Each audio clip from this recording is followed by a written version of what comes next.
Hey everybody, how you doing? It's Adam Roxby here, and I've just come back from Friends of the Earth Basecamp 2013.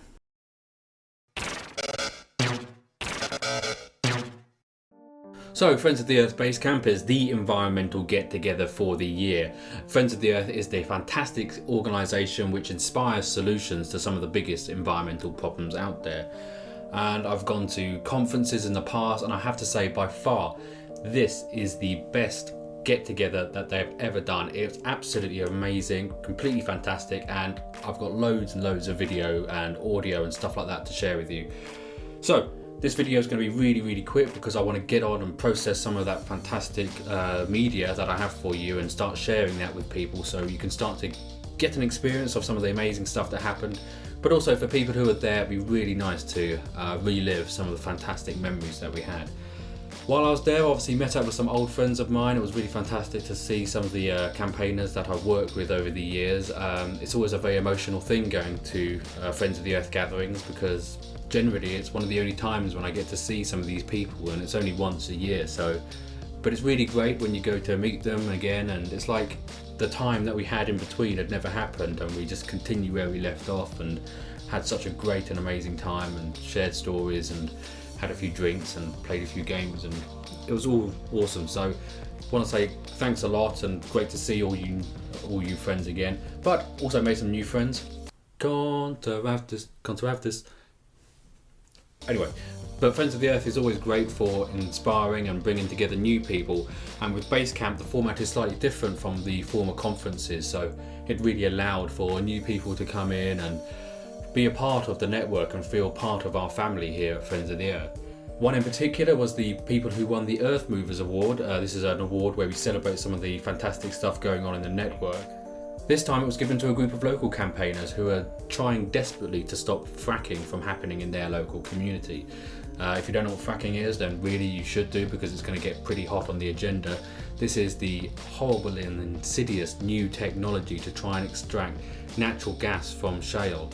And America has been used as an example of just how badly things can go with contaminated water supplies and earthquakes, and not to mention the tons and tons of greenhouse gas that it would emit, and not to mention the fact that this is money going towards investing in new fossil fuel, and really, as we all know, we should be investing in renewables. So keep an eye on fracking, and keep an eye out for the solutions and the alternatives to using this horrendous dash for gas.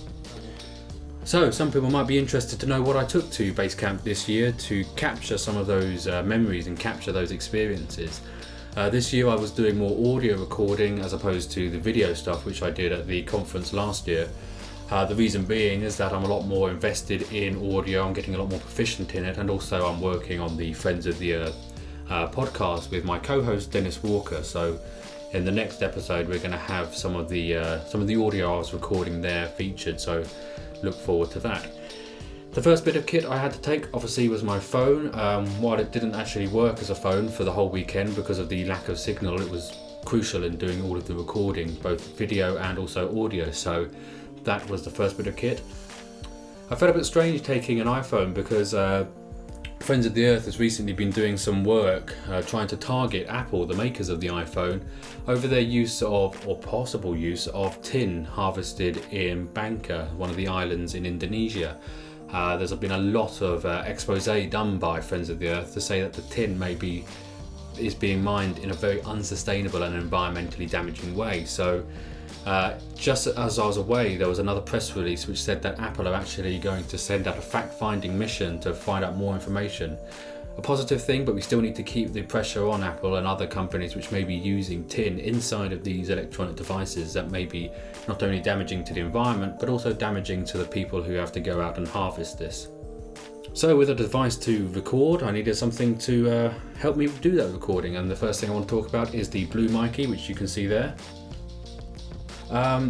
The Blue Mikey is a microphone that attaches to the bottom of the iPhone, and technically this should offer stereo recording, so some of the stuff I'll be uploading to my Audioboo page and over at adamroxby.co.uk will be stereo, but I have to say I'm not entirely chuffed with the performance of this. While it is clear that the recordings are of a better quality than the inbuilt microphone from the iPhone, It's not as good quality as I'd expect for the price, and I do have a question as to whether actually it's slightly faulty because of that. I've been in contact with the company that makes it, and I've not entirely got a satisfactory answer back, so I've still got my eye on something a little bit better than what I've currently got. And in fact, actually, this is what we're saving our money towards. So if you are looking forward to hearing some fantastic new recordings from the Sunday Matinee, which is the cultural event I host, then be sure to head over to adamroxby.co.uk/donate, where you can support the work that we do and get some fantastic recordings. Don't forget, for this month only, I'm matching all donations, so be sure to show your support and get us some fantastic new equipment to share with you all. So, as it comes no surprise to you, I have a tendency to gesticulate quite a bit when I'm talking, so I wanted a microphone that would allow me to record as well as have my hands free, and for this I used a lav mic, or lavalier mic as sometimes they call it in the business. Just show you that to the camera. Basically what this is just a microphone that clips onto your top and allows you to record audio from yourself, and also, if you pass it around, I suppose, your subject, but it gives you your hands free. Now the one I'm holding here is an Audio Technica. It is an ATR3350. As you can see there, it has its own battery, which makes it a powered microphone, so it's not drawing from the power of the device. But unfortunately it doesn't natively work with the iPhone, so you have to add an adapter to it, which is this little thing here. Don't ask me why I need to add an adapter. I don't understand. I'm not that intelligent when it comes to audio recording. The plus side, the sound recording for the price is pretty good, as you might be able to hear on some of the audio recordings I make. The downside is that I suppose another good side, maybe a downside, who knows, but it comes with a really long cable, as you can see, so it's quite bulky to keep in your pocket, but it is quite good if you wanted to plug it directly into a camera and, you know, have a little bit of distance. Now the company that actually makes the microphone that I'm thinking of getting for the bottom of my iPhone also makes a lav mic, so they're really a company that is investing in mobile audio recording, which is very reassuring when you're going out to make a purchase.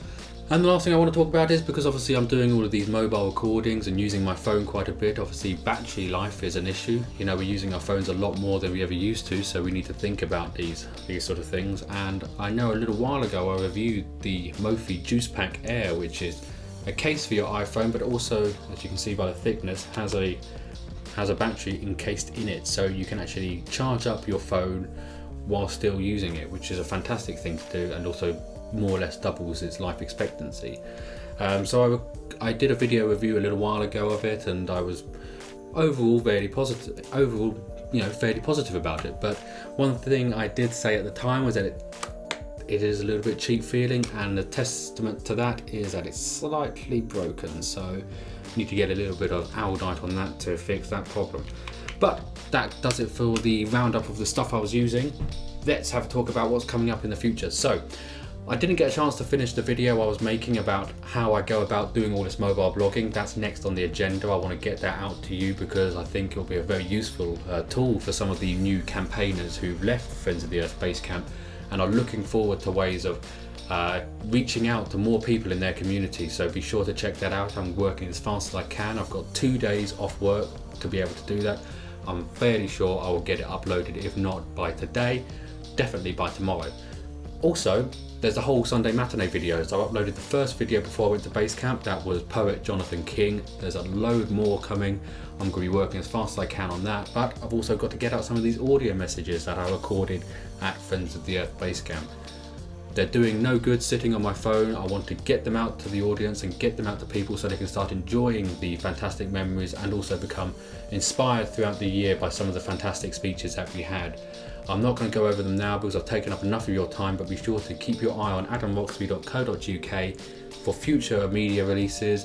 So Sunday Matinee, Basecamp, how I do my mobile blogging, all of that's coming really soon. I'll look forward to speaking to you all again, as always, really soon. Bye bye.